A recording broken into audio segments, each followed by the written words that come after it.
Sanctus, Sanctus,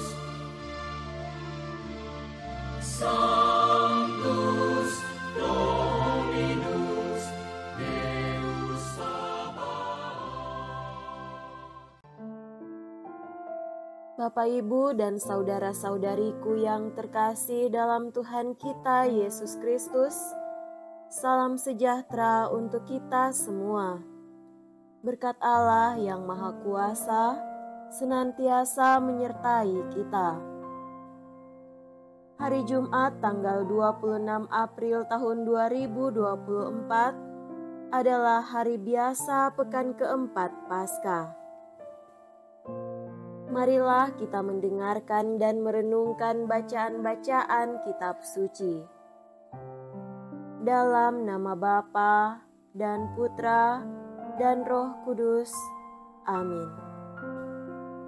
Bacaan pertama dari Kisah Para Rasul bab 13 ayat 26 sampai 33. Dalam perjalanannya, Paulus sampai di Antiokhia di Pisidia. Di rumah ibadat Yahudi di sana, Paulus berkata, "Hai saudara-saudaraku, baik yang termasuk keturunan Abraham maupun yang takut akan Allah, kabar keselamatan sudah disampaikan kepada kita.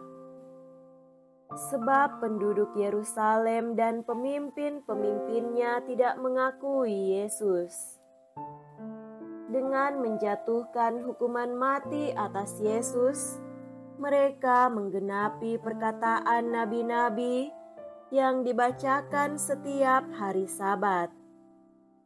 Dan meskipun mereka tidak menemukan sesuatu yang dapat menjadi alasan untuk hukuman mati, namun mereka telah meminta kepada Pilatus supaya Yesus dibunuh.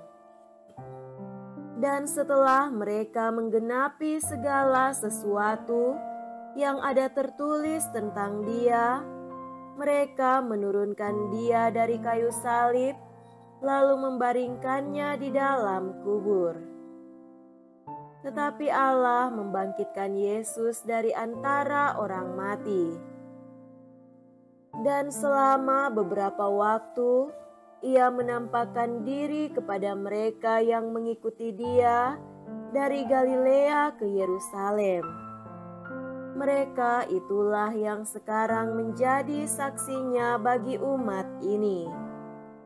Dan kami sekarang memberitakan kabar kesukaan kepada kamu, yaitu bahwa janji yang diberikan kepada nenek moyang kita telah digenapi Allah kepada kita, keturunan mereka, dengan membangkitkan Yesus, seperti yang ada tertulis dalam Mazmur kedua.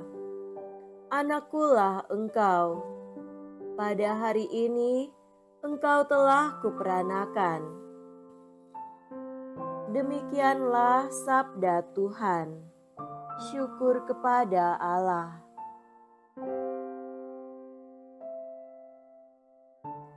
Semoga Tuhan beserta kita sekarang dan selama-lamanya.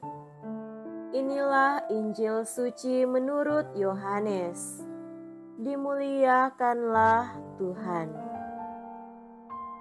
Injil Yohanes bab 14 ayat 1 sampai 6. Dalam amanat perpisahannya, Yesus berkata kepada murid-muridnya, "Janganlah gelisah hatimu. Percayalah kepada Allah, percayalah juga kepadaku. Di rumah Bapa-Ku banyak tempat tinggal. Jika tidak demikian, tentu Aku sudah mengatakannya kepadamu. Sebab Aku pergi ke sana untuk menyediakan tempat bagimu. Aku akan datang kembali dan membawa kamu ke tempatku, supaya di tempat aku berada, kamu pun berada. Dan kemana aku pergi, kamu tahu jalan ke sana. Kata Thomas kepadanya, Tuhan, kami tidak tahu kemana Engkau pergi. Jadi bagaimana kami tahu jalan ke sana? Kata Yesus kepadanya, Akulah jalan, kebenaran dan hidup. Tidak seorang pun dapat datang kepada Bapa kalau tidak melalui aku. Demikianlah sabda Tuhan. Terpujilah Kristus.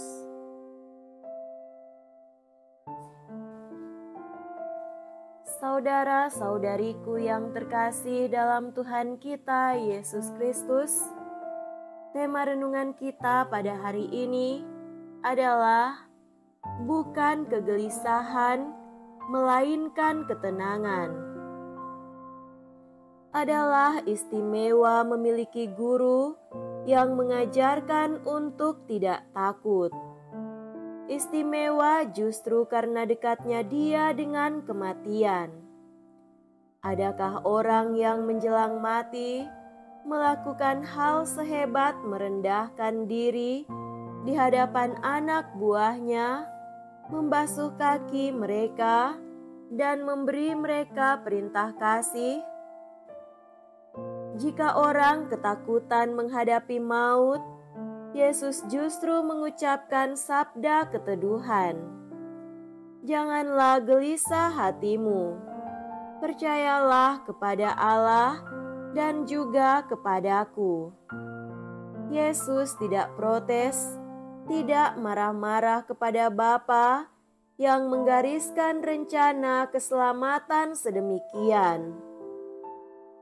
Ia tidak menunjukkan kepahitan, misalnya dengan berkata kepada Yudas Iskariot, "Enyahlah yang cemar dan berkomplot hendak menjualku, terkutuklah ia selamanya." Yesus mengalami demikian kuatnya kasih Bapa, sehingga bersamaan dengan kesadaran bahwa ia harus beralih dari dunia ini, dikatakan ia mengasihi murid-muridnya sampai akhir zaman.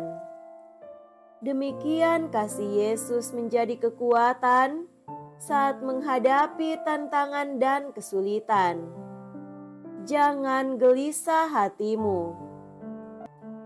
Saudara-saudari terkasih, tak jarang sementara orang saat sampai di depan krematorium atau oven pembakaran mayat, atau pada saat upacara penguburan, merasa sesak menyaksikan dunia ini bersentuhan dengan alam keabadian, saat oksigen untuk bernafas seolah tidak cukup karena tercampur asap pembakaran mayat, atau tubuh bersatu kembali dengan tanah di liang lahat.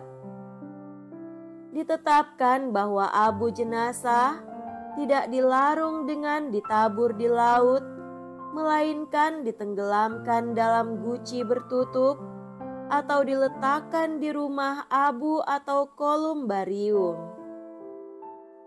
Atau secara biasa, jenazah dimakamkan di pekuburan. Saat itu kita mengingat sabda Yesus ini, "Di rumah Bapakku ada banyak tempat tinggal. Aku pergi ke sana untuk menyediakan tempat bagimu.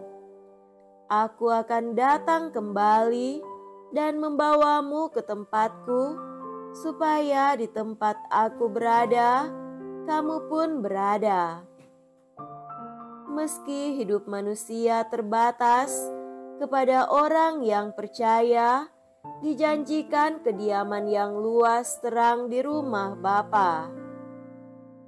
Bagi yang mengalami begitu banyak himpitan di dunia ini, sabda ini sungguh menguatkan dan menghidupkan.